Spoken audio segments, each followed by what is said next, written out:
Planetas alienígenas.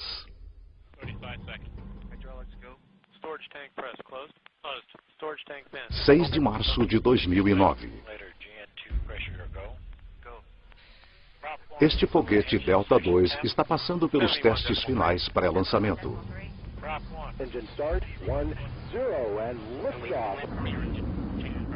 É o início de uma missão extraordinariamente ambiciosa.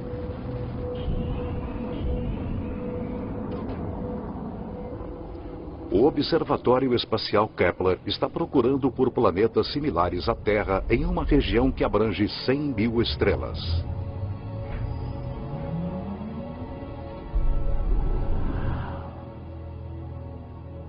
É a culminação de uma jornada que começou há mais de uma década, com uma das mais profundas descobertas científicas jamais realizadas.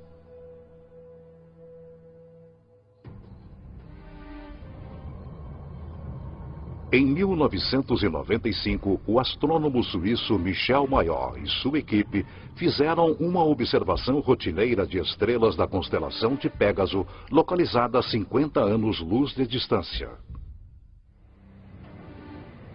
Mas os instrumentos mostraram algo estranho. Uma das estrelas saltava e oscilava violentamente. Descobrimos que uma dessas estrelas tem uma velocidade que muda com o tempo. O que seria poderoso bastante para perturbar uma estrela do tamanho do nosso Sol? Mayor sugere uma resposta radical: um planeta. Mas nunca ninguém tinha avistado um planeta ao redor de outra estrela semelhante ao Sol. O problema de se detectar planetas ao redor de outras estrelas é que, conforme um planeta orbita uma estrela próxima, esse planeta se perde por causa de sua luz tênue no clarão da estrela muito brilhante. Apesar da improbabilidade, Mayor confia em seus dados e está convencido de que as oscilações são causadas pela atração gravitacional de um planeta em órbita. Quando eu li essa afirmação do Michel Mayor, eu fiquei muito cético. Já tinha havido muitas falsas alegações sobre o primeiro planeta descoberto ao redor de outra estrela. E eu pensei, aqui vamos nós de novo.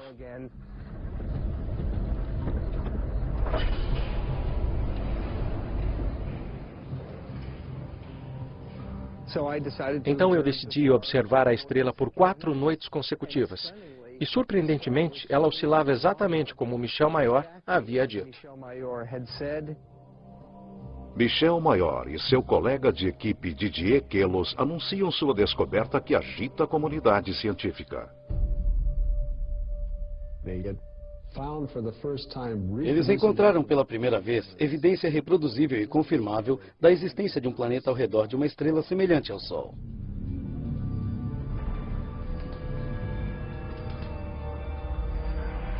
Oficialmente chamado 51 Pégase B, o planeta foi apelidado Belerofonte, em homenagem ao herói grego que domou o cavalo alado Pégaso. É um planeta que quebra todas as regras.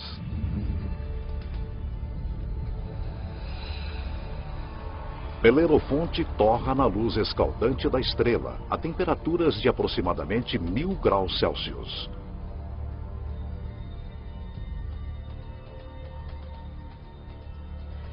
Tem quase 150 vezes a massa da Terra e é um gigante gasoso como Júpiter. Um gigante gasoso é um planeta composto principalmente por hidrogênio e hélio. Apenas as camadas exteriores são gasosas, mas por dentro são comprimidos a pressões tão gigantescas que não se parecem nada com gás. Diferente de qualquer coisa encontrada em nosso sistema solar, esta é uma classe completamente nova de planeta, que os cientistas chamam de Júpiter quente. Se formos ao Havaí e observarmos o fluxo da lava de lá, um Júpiter quente é tão quente quanto. É muito quente mesmo. A Terra se encontra a uma distância confortável de 150 milhões de quilômetros do Sol. Como esses Júpiteres quentes estão aproximadamente 100 vezes mais próximos, a quantidade de luz do Sol que eles recebem é 10.000 vezes maior.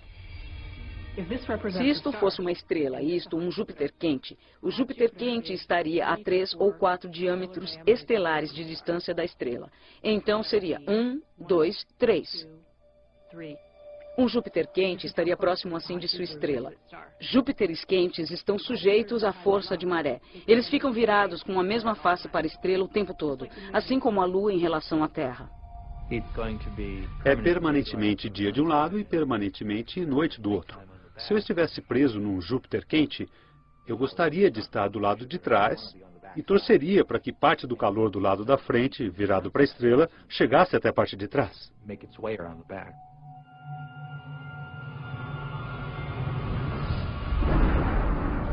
As variações na temperatura causam ventos extremos na atmosfera de Belerofonte. Conforme o ar é cozido pela estrela, ele sobe. Ar mais frio avança para baixo para substituí-lo, assim como acontece na Terra. O vento uiva milhares de quilômetros por hora, muito além de qualquer coisa que poderíamos suportar. As rajadas de calor garantem a inexistência de vapor de água, mas isso não significa que não haja chuva. É quente demais para que nuvens de água se formem aqui. Aqui as nuvens seriam feitas de ferro. O vapor de ferro pode existir a temperaturas bem mais elevadas que o de água. E por isso, as coisas podem ficar um pouco complicadas.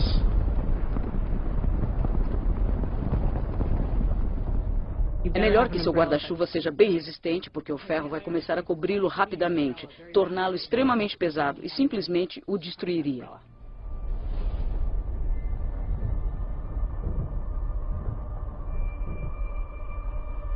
O céu acima se enche de cortinas dançantes de cores. Partículas carregadas da estrela próxima formam auroras bem mais radicais do que a aurora boreal na Terra. Esse planeta recentemente descoberto possui outra característica singular. Belerofonte orbita seu Sol em apenas 4,2 dias.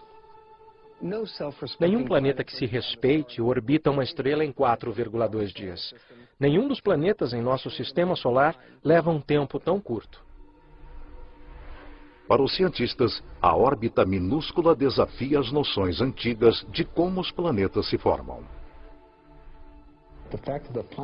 O fato de que o planeta orbitava a cada 4 dias era um enigma total. Até que uma noite, no meio da noite, acordei e pensei, isso deve ser prova de que os planetas migram para dentro.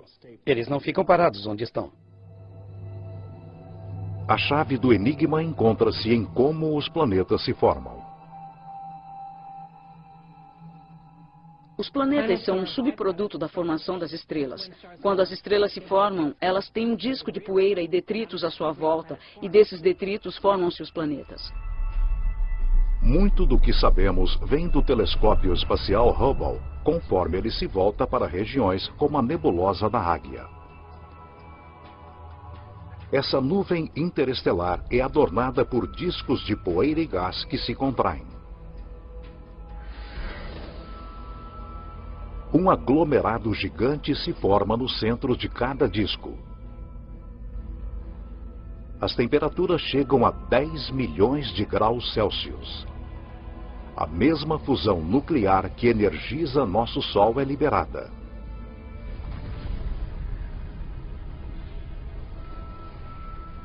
A estrela nasce. A radiação da estrela gera um vento estelar que empurra para longe a poeira e os detritos restantes. Parte da poeira sobrevive e permanece em órbita ao redor da estrela recém-nascida. Durante milhões de anos, a poeira vai se juntando e formando torrões que viram asteroides, e os asteroides viram planetas.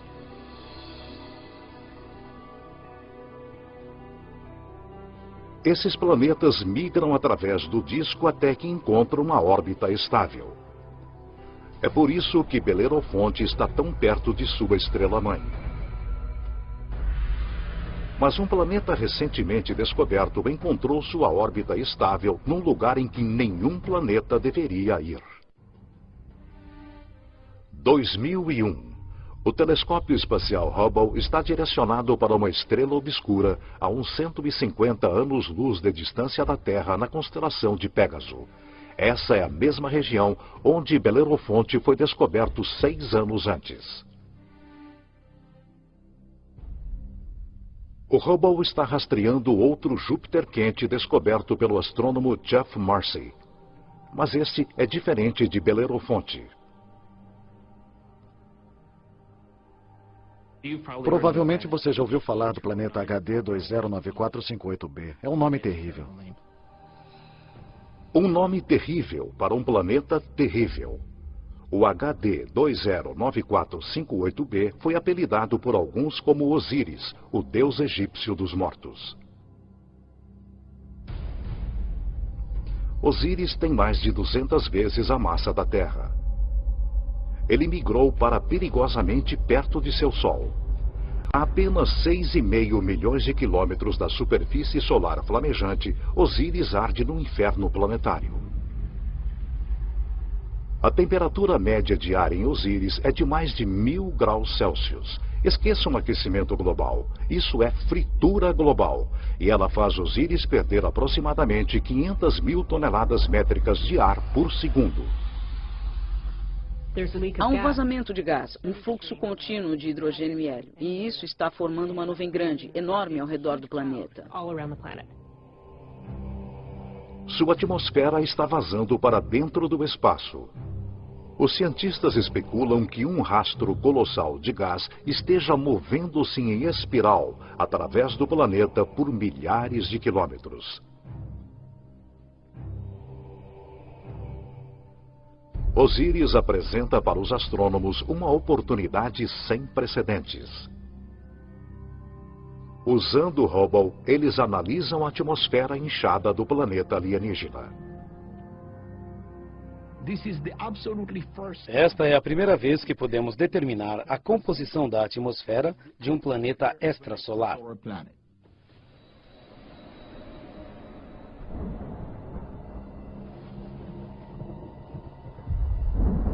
Surpreendentemente, o Hubble detecta muitas substâncias químicas básicas necessárias à vida: sódio, carbono, hidrogênio e oxigênio. Mas Osíris é quente demais para que nele haja vida como a conhecemos. No entanto, pode haver outras formas de vida que se desenvolvem em temperaturas mais elevadas. Mas não há superfície sólida, como a conhecemos em um Júpiter quente. Então essa vida teria que ser de minúsculos micróbios flutuando em aerossóis. E sobre a nossa própria Terra, nós temos vida que flutua pela nossa atmosfera. Mas essa vida não começou lá. Por isso, quase certamente, não existiria vida em Júpiteres quentes. Os astrônomos descobriram muitos Júpiteres quentes desde que Belerofonte foi descoberto em 1995. Mas as condições nesses mundos os descartam como lugares onde o drama da vida pode se desenvolver.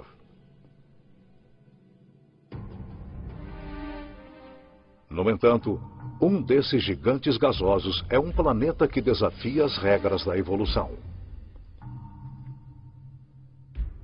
O astrônomo Geoff Marcy descobriu algo surpreendente sobre um planeta que orbita uma estrela chamada 16 Cygnos B, localizada a cerca de 70 anos-luz de distância na constelação de Cygnos, o Cisne.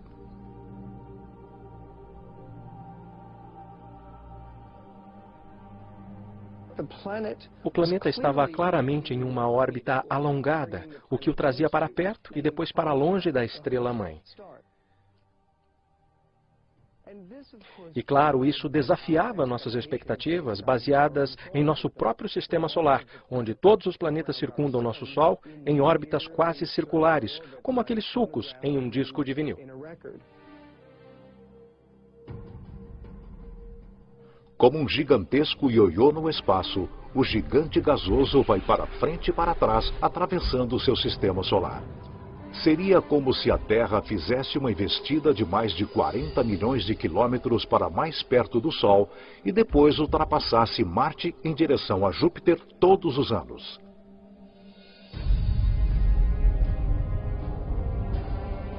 E como todos os gigantes gasosos do nosso sistema solar, Este planeta Ioiô provavelmente tem um séquito de luas.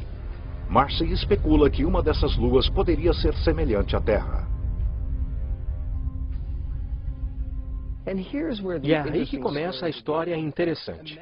Imaginem uma lua rochosa, com lagos, oceanos, talvez rios e quedas d'água sobre a superfície. A lua orbitando seu planeta e os dois orbitando a estrela-mãe. Diferente da lua sem ar que circula a Terra, essa lua é um mundo com estações extremas. Na Terra, as estações acontecem devido à inclinação de nosso planeta. Aqui, elas são causadas pela órbita alongada. Esses pobres planetas que estão nessas órbitas elípticas alongadas sofrem mudanças terríveis em seu clima no decorrer de um ano. Conforme chegam mais perto, o planeta Ioiô e sua lua são esturricados pela estrela. Começa o verão. A atmosfera na Lua, semelhante à Terra, é castigada por tempestades extremas. Os furacões de categoria 5 sobre a Terra são pequenos redemoinhos comparados aos vórtices monstruosos que se formam aqui.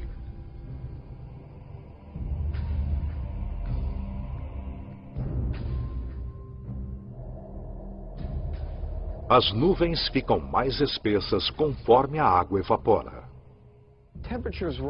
As temperaturas aumentam dramaticamente. Qualquer água ou gás aqueceriam. E, de fato, os oceanos ferveriam e virariam vapor. Seria como uma enorme sauna.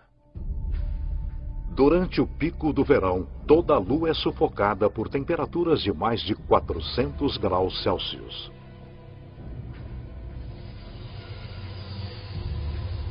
Este é o ponto mais próximo da estrela. Durante sua órbita total de 26 meses, a estação de verão mal chega a 2 meses, mas é uma estação e tanto. O planeta e sua lua afastam-se da fornalha da estrela. As temperaturas caem para limites que nós acharíamos temperados e confortáveis.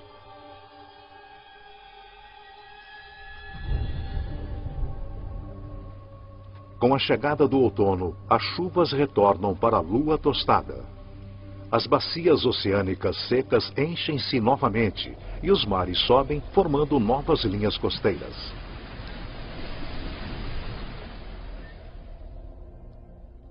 A tranquilidade prevalece, conforme o planeta Ioiô e sua lua entram no congelamento do inverno.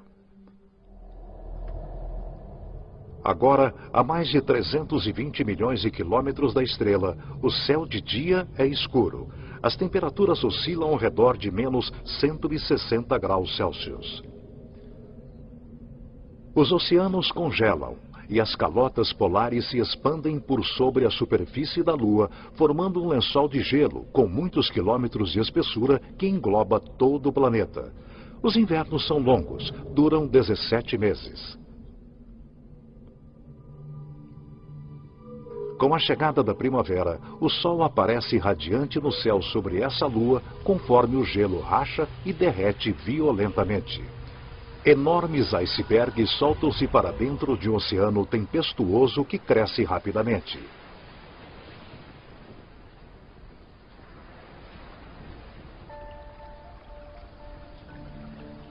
Por 2 períodos muito curtos, durante o degelo da primavera e as chuvas do outono, o clima sobre essa lua, semelhante à Terra, fica fresco e confortável. A uma distância de 150 milhões de quilômetros da estrela, aproximadamente a mesma distância entre a Terra e o Sol, a órbita elíptica desse planeta e sua lua atravessa uma área ao redor da estrela que os cientistas chamam de zona habitável. As condições aqui são perfeitas para a vida. Se você estiver muito perto da estrela, é quente demais. Se estiver muito longe, aí será frio demais e tudo congelará. Mas, se você estiver bem no meio, é perfeito. Toda estrela tem uma zona habitável. A localização dessa região depende do tamanho e da temperatura da estrela. Em nosso sistema solar, Vênus marca a fronteira interna e Marte a fronteira externa. A Terra, com sua abundância de vida, fica bem no meio. O planeta Ioiô atravessa a zona habitável 2 vezes por ano, por 3 meses e meio e durante a primavera, conforme ele corre para dentro, e novamente no outono, por 3 meses e meio, conforme ele volta apressado para as regiões mais frias do espaço. Poderia a vida sobreviver às condições fora da zona habitável?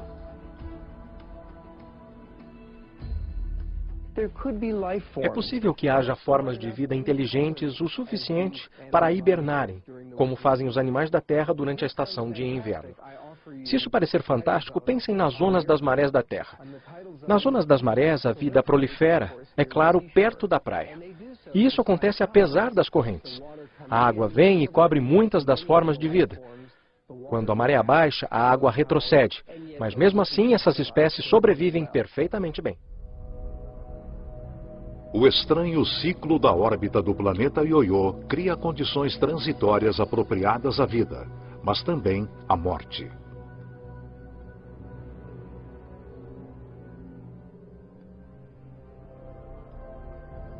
Alguns planetas alienígenas são até mais bizarros. Imaginem um mundo que não tem estrela para orbitar. Os cientistas especulam que a nossa galáxia esteja cheia de planetas errantes, vagando pelos caminhos obscuros do espaço interestelar. São planetas órfãos, planetas expulsos de seu sistema solar pelo caos da migração planetária. Os astrônomos chamam esses mundos de planemos. Planemos são planetas sem estrela. Eles vagam pela galáxia indefinidamente. Que força gigantesca seria necessária para expulsar um planeta de seu sistema solar? Quando uma jovem estrela se forma, com um contingente de planetas à sua volta, muitos desses planetas interagem uns com os outros gravitacionalmente. Empurram uns aos outros, estilingam uns aos outros, de modo que um deles é ejetado do sistema planetário, eliminado do programa por votação. Se infelizmente você fosse um habitante de um planeta e fosse expulso por uma colisão ou quase colisão contra outro grande objeto, provavelmente se moveria rapidamente para fora da zona habitável. Há centenas de bilhões desses pobres planetas errantes, imprevisíveis e perdidos em nossa galáxia, a Via Láctea, sem uma estrela-mãe para lhe dar amor. Frios, escuros e silenciosos. Como os planemos não têm sol, eles são mundos sem dias nem anos.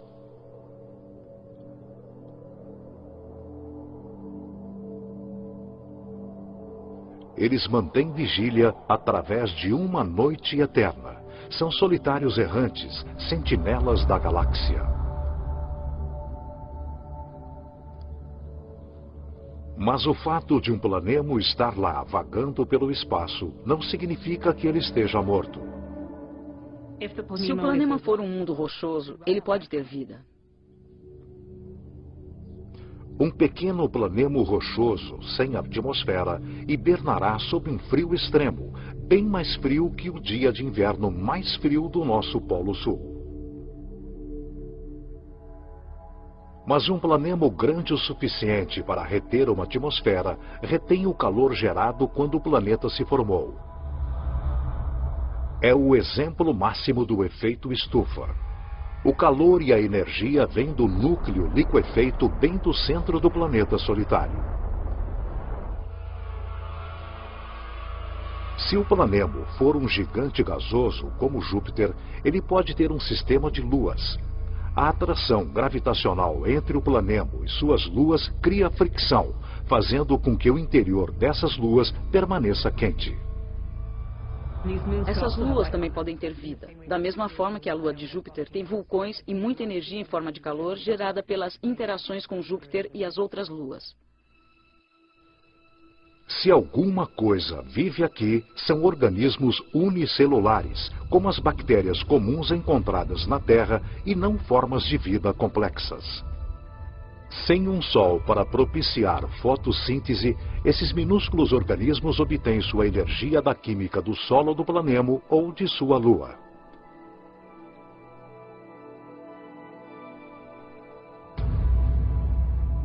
Há condições semelhantes na Terra. Colônias de bactérias são encontradas bem no fundo das minas na África do Sul.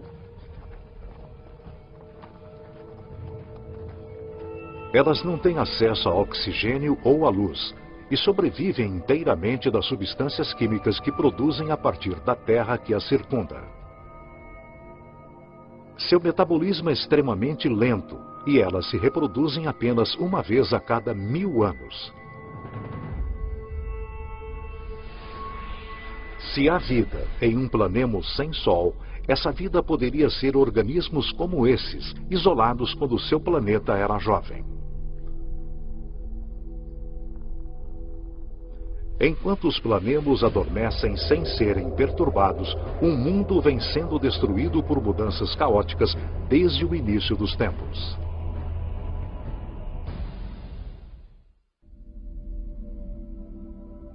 Em 2003, os astrônomos confirmam a existência de uma relíquia do início dos tempos na constelação de Escorpião. A maioria dos planetas encontrados fora do nosso sistema solar está localizada no disco principal da nossa galáxia.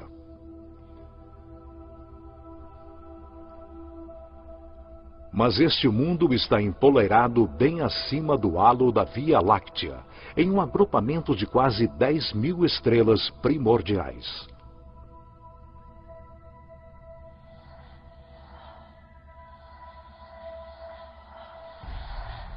O planeta B162026 é mais conhecido por seu nome não oficial, Planeta Matusalém, a pessoa mais velha da Bíblia.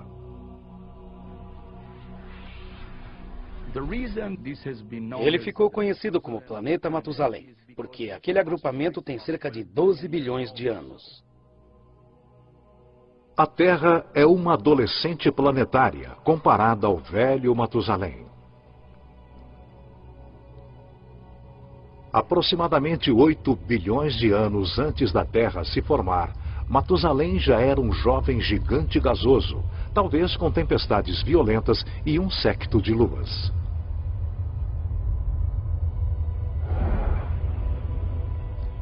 Os eons passam e os ventos e as tempestades diminuem, deixando para trás um mundo pacífico. De repente, duas estrelas surgem no céu.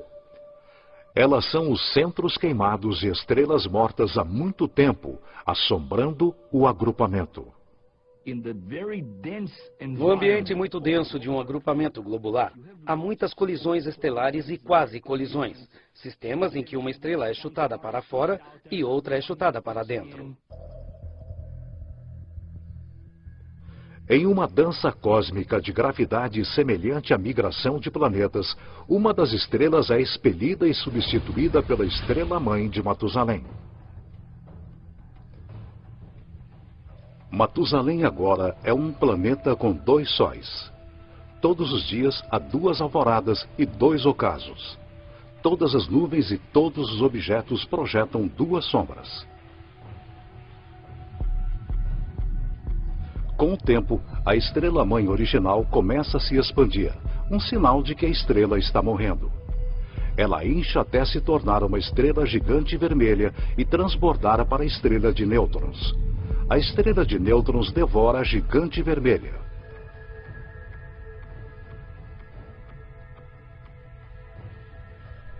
Hoje, Matusalém é um mundo aprisionado pelos esqueletos de 2 estrelas mortas. O núcleo despido da gigante vermelha e sua acompanhante, a estrela pulsante de nêutrons. Matusalém é um sobrevivente. Mas nada se compara à estranha anomalia de um pulsar, cerca de 980 anos-luz de distância da Terra na constelação de Virgem.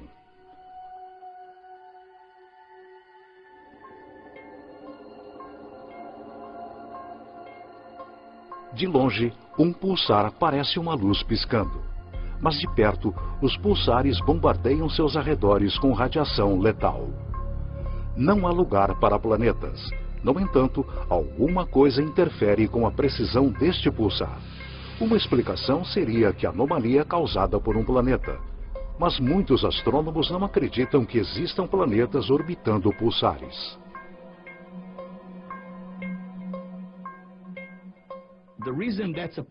Isso é um problema, porque os pulsares são formados em explosões incríveis.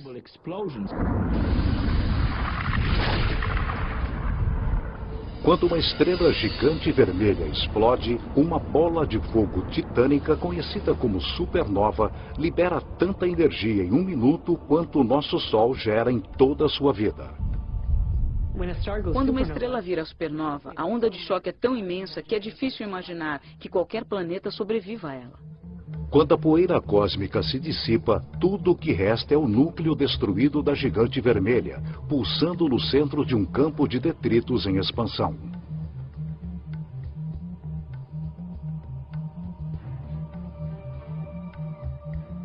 A matéria destruída pela explosão colossal volta para o pulsar e forma um disco. Nesse caos, um novo mundo se forma, nascido do fogo e da destruição. Um zumbi planetário surgido da carcaça da ex-estrela gigante vermelha. É incrível que planetas possam se formar nesse ambiente. Um planeta que orbita um pulsar nos dá a impressão de estarmos numa discoteca com uma luz estroboscópica bem forte, que é o pulsar.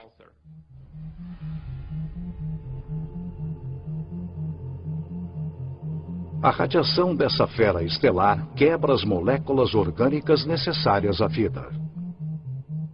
O pulsar tem campos magnéticos muito fortes, que giram conforme a estrela gira rapidamente e suga qualquer material, elétrons, prótons, e os acelera e os arremessa para fora em alta velocidade. É como um vento solar violento. Não imagino que haja qualquer oportunidade, mesmo para uma forma de vida simples, microbial, emergir e florescer num planeta orbitando um pulsar. Principalmente porque se você estiver no pulso, você estará severamente energizado. E se não estiver no pulso, estará completamente destituído de energia. A descoberta de planetas pulsares mostra como novos mundos podem se formar depois da destruição de uma estrela. Independentemente de onde surge um planeta, seu processo de nascimento é repleto de perigos.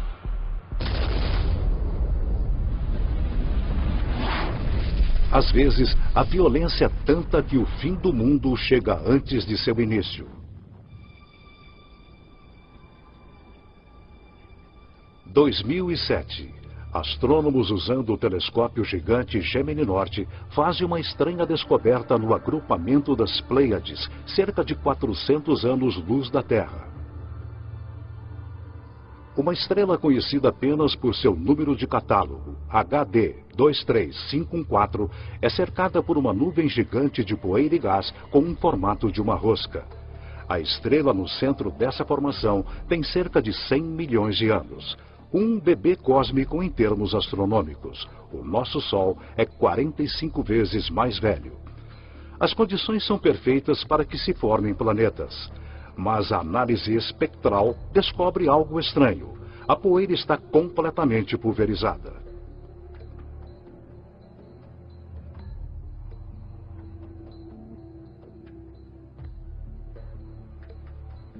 Normalmente, uma estrela recém-nascida é cercada por jovens planetas.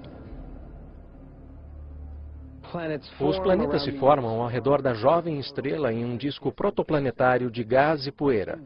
Então, esses planetas seguem seu alegre destino, orbitando a estrela, sem perceberem que estão em uma órbita próxima demais de outro planeta. Bilhões de anos atrás, 2 planetas primordiais que orbitavam a HD 23514 espiralam para sua morte. Conforme os 2 mundos se aproximam, as forças das marés achatam cada planeta do formato de esfera para o formato ovalado.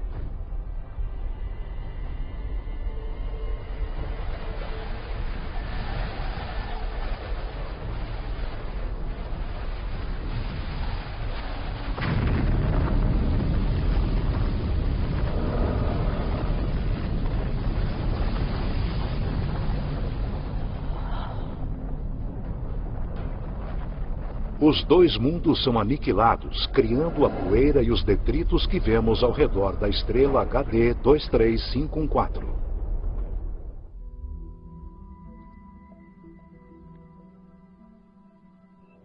Há um novo planeta lá fora, um planeta cuja existência antes desconhecíamos. Não é apenas um planeta, é um novo tipo de planeta. Terra sob asteroides. Gosto de chamá-los de superterras. Eles são como a Terra, só que maiores, com até 10 vezes a massa da Terra. Uma das famílias de superterras se parece com a nossa própria Terra, continentes, oceanos. Algumas podem ser muito secas, como Marte. E também tem outra família que chamamos de mundos aquáticos, ou planetas oceanos, que são completamente cobertos por água. Bem-vindos a Gliese 581c.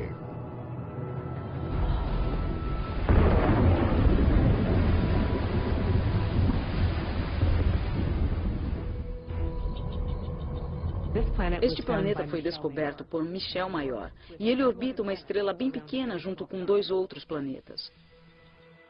Ele fica apenas a 20 anos-luz de distância na constelação de Libra e é um dos menores planetas terrestres encontrados além do nosso sistema solar. Mas isso não significa que o Gliese 581c seja pequeno.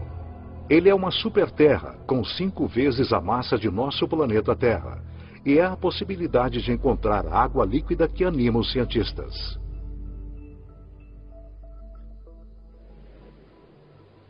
Um planeta oceano dá a sensação de estarmos no meio do Oceano Pacífico, sem terra à vista, só água. Acima, nuvens brancas volumosas e céu azul.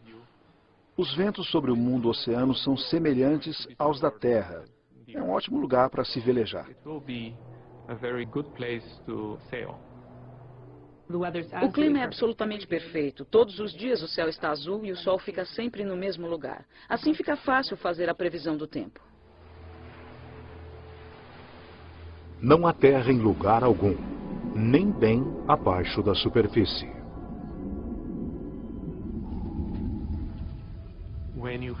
Quando há uma grande quantidade de água, no fundo do oceano forma-se uma pressão muito alta, com mais de 1 milhão de atmosferas.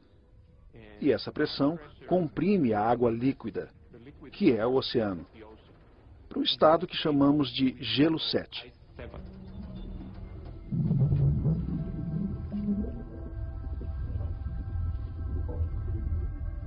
Não é como o gelo da nossa geladeira. As moléculas de água no gelo da nossa geladeira são meio que todas embaralhadas.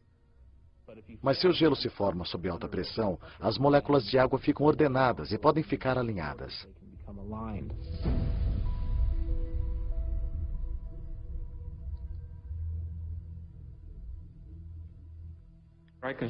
Posso mostrar um cristal que é um bom equivalente ao gelo 7. Halita, também conhecida como sal de rocha. Pode ser que o gelo 7 exista em nosso próprio sistema solar. Europa, uma das luas de Júpiter, pode ter um manto de água líquida circundado por uma grossa crosta de gelo. A pressão da crosta é tão grande que pode existir gelo 7 bem no fundo desses mares desconhecidos. Se nós aumentarmos a escala e degelarmos Europa, ela pode ser um mundo aquático semelhante a Gliese 581c. Podemos imaginar que a vida possa surgir no mundo aquático. Afinal, a água é essencial à vida sobre a Terra. Em todo lugar no nosso planeta onde há água, há vida. Não encontramos uma gota d'água estéril sobre a Terra, a menos que a coloquemos no forno de micro-ondas. Nesse mundo aquático poderia haver bactérias ou qualquer tipo de vida no próprio oceano.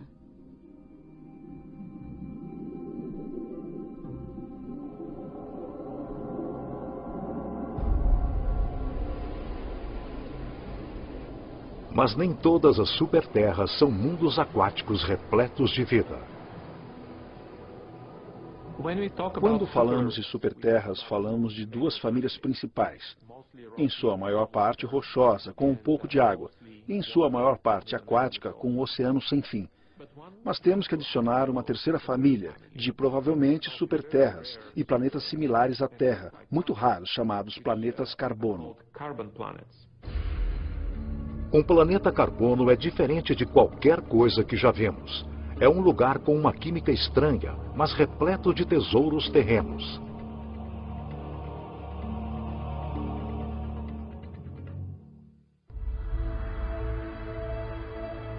Por toda a nossa galáxia, há planetas que são áridos, pobres e inóspitos. Mas a ciência está na trilha de um novo tipo de planeta, um mundo inteiro de tesouros. Em nosso sistema solar, em nosso Sol e em todas as estrelas próximas, há sempre mais oxigênio do que carbono. Mas se pensarmos em um lugar no universo onde há mais carbono que oxigênio, a formação desse planeta será bem diferente. A análise espectral mostra que o carbono é bem mais abundante quando a 26 mil anos-luz de distância do centro de nossa galáxia. Os planetas que se formam aqui podem conter uma fartura de carbono. O céu matutino de um mundo de carbono seria qualquer coisa, exceto límpido e azul. Eu imagino uma névoa amarela com nuvens pretas de fuligem. E conforme penetramos mais na atmosfera, eu imagino lagos feitos de compostos como metano ou gasolina. Imagino esses poços borbulhantes, mal cheirosos de lodo negro, como poços de petróleo.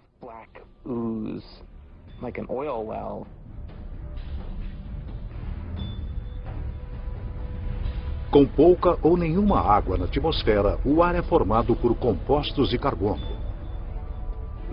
Metano, butano, pentano, benzeno, todos esses tipos diferentes de compostos de carbono que se separam no refino da gasolina. Um dia pode chover benzeno, no outro pode chover butano. Por mais estranhos que possam parecer os planetas carbono, a qualidade do ar neles pode parecer familiar para alguns. O ar num planeta muito rico em benzeno será parecido ao de Los Angeles, com muitas partículas de smog, às quais infelizmente estamos acostumados por causa do escapamento dos automóveis. Apesar da poluição, planetas carbono podem ter um lado positivo bem atraente. É possível que vejamos diamantes, porque o planeta pode ter quantidades substanciais de carbono puro, composto do qual os diamantes são formados. Quando o carbono puro é comprimido, ele tende a se transformar em diamante. Os segredos de planetas exóticos como estes estão esperando para serem descobertos por toda a galáxia. Mas os astrônomos não vão se satisfazer até encontrarem o seu santo graal. Um planeta como o nosso, que sustente a vida. A próxima Terra.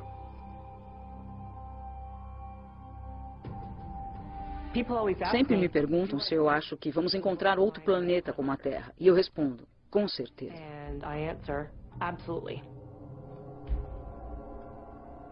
Cada estrela provavelmente possui planetas aproximadamente do mesmo tamanho que a Terra. Achamos que cada estrela tem vários planetas com a massa da Terra ou a massa de superterras. Então, se temos 200 bilhões de estrelas na galáxia, pode haver 400 bilhões de terras ou mais. 400 bilhões de terras. O Observatório Espacial Kepler é o primeiro instrumento capaz de encontrar um desses planetas. O Kepler está direcionado para a constelação de Cygnus, no céu noturno, para 100 mil estrelas. E tira uma foto atrás da outra a cada minuto. E o objetivo do Kepler é simples: procurar entre as 100 mil estrelas aquelas que às vezes ficam escuras. Quando a estrela varia ligeiramente seu brilho, significa que um planeta está passando na sua frente, bloqueando parte de sua luz. O tempo durante o qual a estrela fica sem brilho e a quantidade de luz bloqueada dizem aos cientistas o tamanho do planeta e sua distância de seu Sol. Uma boa analogia para isso seria olhar para a oscilação na luz de uma lanterna no momento em que uma pequena mariposa passasse voando pelo foco da luz. A variação na luz conforme o planeta transita é minúscula.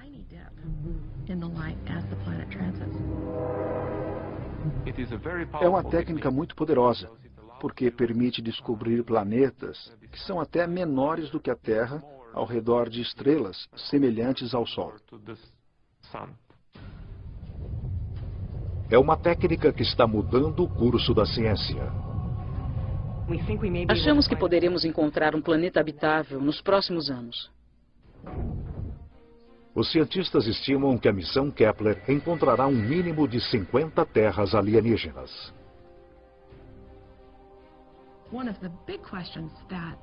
Uma das grandes dúvidas de quem procura a vida fora da Terra hoje é: será que reconheceremos a vida se a descobrirmos? As condições em uma Terra alienígena podem fazer com que a vida evolua de forma diferente. Minha esperança é que vamos ver algum sinal que nos arrepiará totalmente. Seja qual for esse sinal, será o primeiro capítulo da maior história científica jamais contada. Versão Marshmallow São Paulo.